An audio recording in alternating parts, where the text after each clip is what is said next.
ತಾಲೂಕಾ ಸಂವಿಧಾನ ಸೌಧದಲ್ಲಿ ರಾಜ್ಯ ಸರ್ಕಾರಿ ನೌಕರರ ಸಮ್ಮೇಳನ ನಡೆಯಿತು. ನೌಕರರನ್ನು ಸನ್ಮಾನಿಸಲಾಯಿತು.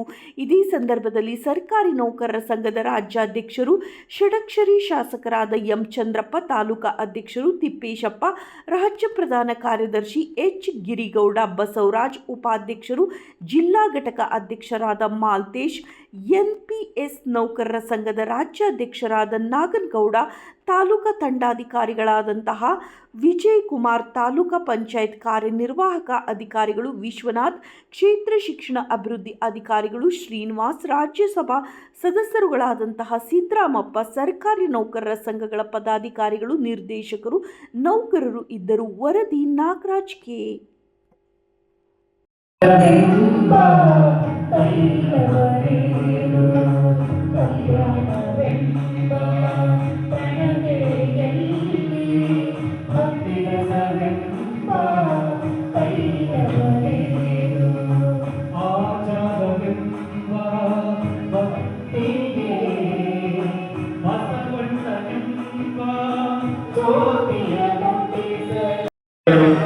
ಈ ಅಭಿನಂದನೆಯನ್ನು ನೆರವೇರಿಸಿರುವಂತಹ ಪರಮ ಪೂಜ್ಯ ಡಾಕ್ಟರ್ ಶಿವಮೂರ್ತಿ ಶಿವಾಚಾರ್ಯ ಮಹಾಸ್ವಾಮಿಗಳು, ಬೃಹನ್ಮಠ ವೇದಿಕೆಯಲ್ಲಿರುವಂತಹ ನಮ್ಮ ಕ್ಷೇತ್ರದ ಜನಪ್ರಿಯ ಶಾಸಕರಾದಂತಹ ಡಾಕ್ಟರ್ ಎಂ ಚಂದ್ರಪ್ಪನವರು ಹಾಗೂ ಎಲ್ಲ ಗಣ್ಯರಿಗೆ ಹೃತ್ಪೂರ್ವಕವಾದ ಧನ್ಯವಾದಗಳನ್ನ ಸಲ್ಲಿಸ್ತೇನೆ.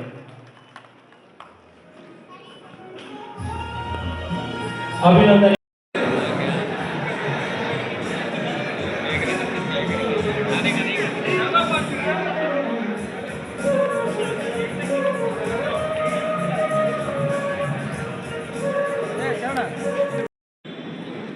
ಮಂದಿಯಾಗಿ ಸೌಮ್ಯ ಕುಳಿತಿರ್ಲಿಕ್ಕೆಲ್ಲ ಧೂಳಿಯಾಗಿ ಗಟರ ಹಾಕಲಿಕ್ಕೆ ಅಂತ ನನಗೆ ಬಂದಿದೆ. ಈ ಗಟರ ಹಾಕ್ತಾ ಹೋದರೆ ನಮ್ಮಲ್ಲಿ ಯಾವ ಕೆಲಸಗಳು ಆಗಲ್ಲ. ನಾವು ಭಾಳ ಹಿಂದೆ ಹೇಳ್ತಕ್ಕಂಥ ಒಂದು ಪ್ರಾಸನ ನೆನಪು ಬರ್ತಾ ಇದೆ. ಒಂದು ವಿಧಾನಸೌಧದಲ್ಲಿ ಯಾವುದೋ ಒಂದು IAS ಆಫೀಸರ ಕಚೇರಿಯಲ್ಲಿ ಒಂದು ನಾನು ಹೌಸ್ ಕೇಳಿದರೆ ಯಾಕಂದರೆ ಆಗ ಹೋಗ್ಬಿಟ್ಟಾರೆ ಅಧಿಕಾರಿಗಳು ಯಾವ ಫೈಲು ಎಲ್ಲೋ ಅದೇ ಕಟ್ಟಿದ್ದಾರೆ. ಅದು ಹೇಗೆ ಅದನ್ನು ಗುರುತಿಸಬೇಕು ಅಂತಂದು ಗೊತ್ತಾಗದೆ ಅಲ್ಲಿ ಬೆಂಗಳೂರು ಹತ್ರ ಒಂದು ಹಳ್ಳಿಯಲ್ಲಿ ಇರ್ತಕ್ಕಂಥ ಒಬ್ಬ ಹಾವು ಹಿಡಿತಕ್ಕಂಥ ಒಬ್ಬ ವಯಸ್ಸಾದ ಮುದುಕರನ್ನು ಕರೆಸ್ತಾರೆ. ಅವರು 5 ನಿಮಿಷದಲ್ಲಿ ಅವನ ಹಾವನ್ನು ಪತ್ತೆ ಹಚ್ಚಿ ತನ್ನ ಬುಟ್ಟಿಯಲ್ಲಿ ಹಾಕೊಂಡ್ಬಿಡ್ತಾರೆ. ಹಾಕೊಂಡಾದಮೇಲೆ ಅವರು ಅಧಿಕಾರಿಗಳಿಗೆ ಬೇಡ್ಕೊಳ್ತಾರೆ, ಸ್ವಾಮಿ ನನಗೆ ವಯಸ್ಸಾಗಿದೆ, ವಯಸ್ಸಾದರೆ ಏನೋ ಒಂದು ಹೋಮ ಕೊಡ್ತೀರಂತೆ, ಏನೋ ಒಂದು ವಿದ್ಯಾರ್ಥಿಗಳೇನೋ ಕೊಡ್ತೀರಂತೆ, ದಯಮಾಡಿ ನನಗೆ ಅದನ್ನು ಮಂಜೂರು ಮಾಡಿಸ್ಕೊಡಿ ಅಂತ ಮಾಡಿಕೊಡಿ ಕೇಳ್ತಾರೆ. ಅದನ್ನು ಕೇಳಿದಾಗ ಅಧಿಕಾರಿಗಳು ಇದೊಂದು ಅರ್ಜಿ ಕೊಡು ಅಂತ ಹೇಳಿದರು. ಹಂಗೆ ಹೇಳಿದ ತಕ್ಷಣ ಆ ಹಾವಾಡಿಗ ಅದು ಹುಟ್ಟಿರ್ತಾರೆ ಭಾಗದಲ್ಲಿ ಆ ಹುಟ್ಟಿ ಮುಸ ತೆಗೆದುಬಿಟ್ಟಂತೆ. ಅದು ಮತ್ತೆ ಹೋಗಿ ಎಲ್ಲವೂ ಹೋಗಿ ನೋಡಿ ಹಿಡಿಯೋದನ್ನ ಬರ್ತಾ ಇದೆ ಅಂದರೆ ಸ್ವಾಮಿ ನೀವು ಅರ್ಜಿ ಕೊಡಿ ಅಂತ ಹೇಳಿದ್ದಾರೆ.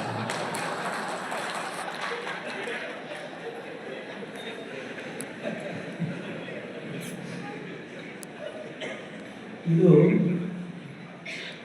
ಬಹಳ ಯೋಚನೆ ಮಾಡಬೇಕಾದಂಥ ಒಂದು ಕೆಲಸ. ಪಾಪ ಅವಳಿಗೆ ವಯಸ್ಸಾಗಿದೆ, ಅವಳಿಗೆ ಬರೀಲಿಕ್ಕೆ ಬರಲ್ಲ, ಭಾಳ ಬಿಡ್ತಾರೆ.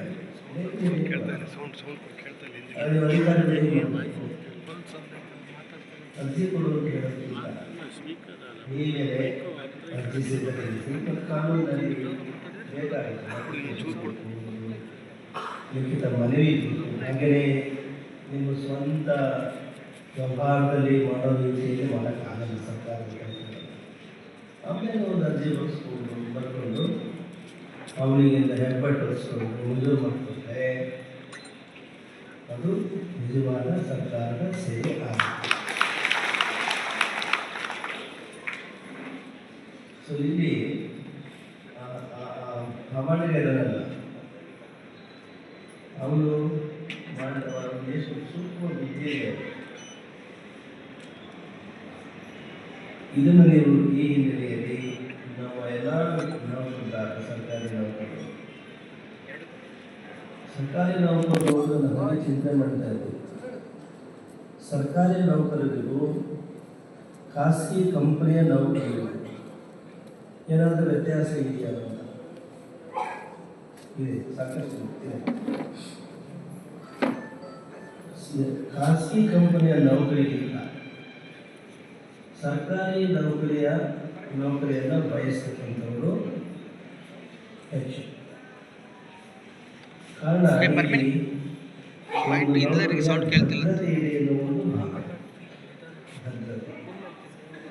ಸೇವಾ ಭದ್ರತೆ. ಈ ಸರ್ಕಾರಿ ನೌಕರಿ ಅನ್ನೋ ಶಬ್ದದ ಹಿಂದೆ ಇರುವ ಅರ್ಥವನ್ನು ನೀವು ಕೆಲಸವನ್ನು ಮಾಡಬೇಕು ಅಂತೇಳಿ ಈ ಭಾಗಗಳಿರ್ಬೋದು ಇಡೀ ರಾಜ್ಯದಾದ್ಯಂತ ಪ್ರವಾಸಗಳನ್ನು ಮಾಡಿ ಇವತ್ತು ಸಂಘಟನೆ ಕಟ್ಟುವಂತ ಕೆಲಸವನ್ನು ಮಾಡ್ತಾ ಇದ್ದೇವೆ. ನಾನು 2013ರಲ್ಲಿ ಜಿಲ್ಲಾಧ್ಯಕ್ಷನಾಗಿ ಶಿವಮೊಗ್ಗದಲ್ಲಿ ಕೆಲಸವನ್ನು ಮಾಡಿದೆ. 2019ರಲ್ಲಿ ಮತ್ತೊಮ್ಮೆ 2ನೇ ಬಾರಿಗೆ ಜಿಲ್ಲಾಧ್ಯಕ್ಷನಾಗಿ ಕೆಲಸವನ್ನು ಮಾಡಿದೆ. 2019ರಲ್ಲಿ ಮತ್ತೆ ರಾಜ್ಯದ ಚುನಾವಣೆಗಳು ಬಂದಾಗ ನಾನೊಬ್ಬ ಅತ್ಯಂತ ಚಿಕ್ಕ ವಯಸ್ಸಿನ ಹುಡುಗ, ನನಗೆಲ್ಲ ರಾಜ್ಯದಲ್ಲಿ ಅವಕಾಶಗಳು ಕೊಡ್ತಾರ ಅಂತೇಳಿ ಚುನಾವಣೆ ಸ್ಪರ್ಧೆ ಮಾಡಿದಾಗ ಅವತ್ತಿನ ದಿನಗಳಲ್ಲಿ ಬಹಳ ಘಟಾನುಘಟಿಗಳ ಎದುರಿನಲ್ಲಿ ನನ್ನಂತ ಒಬ್ಬ ಸಾಮಾನ್ಯ ನೌಕರನ ಕೆಳಗಡೆ ಕೂತವ್ರನ್ನ ರಾಜ್ಯದ ಅಧ್ಯಕ್ಷನಾಗಿ ಮಾಡಿದವರು ಯಾರು ಅಂದ್ರೆ ಕೆಳಗಡೆ ಕೂತಿರುವಂತ ನಿಮ್ಮಂತ ನೌಕರರನ್ನ ರಾಜ್ಯಾಧ್ಯಕ್ಷರಾಗಿ ಮಾಡಿದ್ದೀರಾ. ಹಾಗಾಗಿ ಆ ಋಣ ತೀರಿಸುವಂತ ಜವಾಬ್ದಾರಿ ನಮ್ಮ ಮೇಲಿದೆ.